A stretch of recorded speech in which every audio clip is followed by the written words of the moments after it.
ചോദിക്കാൻ പോകുന്നത് ഇന്ത്യയുടെ ദേശീയ പക്ഷി ഏതാ? മയില്. ഇന്ത്യയുടെ ദേശീയ മൃഗം ഏതാ? ടൈഗർ. കിട്ടി. അടുത്തതായിട്ട് ഇന്ത്യയുടെ ദേശീയ മരം? ആൽമരം. ഇത് ധരിച്ചിരിക്കുന്നത്. ഇനി അടുത്തതായിട്ട് ഞാൻ ചോദിക്കാൻ പോകുന്നത് GK ക്വസ്റ്റ്യൻസ് ആണ്. വയനാട് ചുരം സ്ഥിതി ചെയ്യുന്ന ജില്ല? ആലപ്പുഴ. ഇതില് തെറ്റായവർക്കൊന്നും മാർക്ക് ഉണ്ടാവില്ല. പിന്നെ ഒരാൾ പറഞ്ഞത് ശരിയാണെങ്കിൽ അയാൾക്ക് മാർക്ക് ഉണ്ടാവും.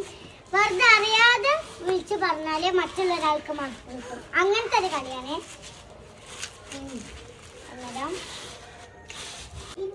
കേരളത്തിലെ ആദ്യത്തെ വിദ്യാഭ്യാസ മന്ത്രി ആര്? ഗാന്ധി ജയന്തി. ഔട്ട്. മുഖ്യമന്ത്രി? ഔട്ട്. നരേന്ദ്രമോദി. ഔട്ട്. പൈസക്ക് ഇപ്പൊ 3 മാർക്കായി. ഇത് കുറേ വട്ടം തെറ്റി പറഞ്ഞു. എനിക്കൊരു മാർക്ക്. അതിന്റെ ഉത്തരം ആർക്കും അറിയില്ലല്ലോ. ജോസഫ് മുണ്ടശ്ശേരി. അടുത്തതായിട്ട് ചോദിക്കാൻ പോകുന്നത് ഞാൻ പറഞ്ഞുതരാം. കണ്ണാടിയുടെ യഥാർത്ഥ നിറം ഏതാ? ഓപ്ഷൻ തരാം. പച്ച, നീല, ചുവപ്പ്, മഞ്ഞ.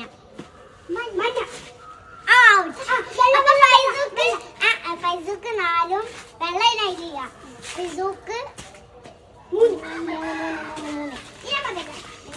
ഗ്രീൻ. അടുത്തതായിട്ട് പറയാൻ പോകുന്നത്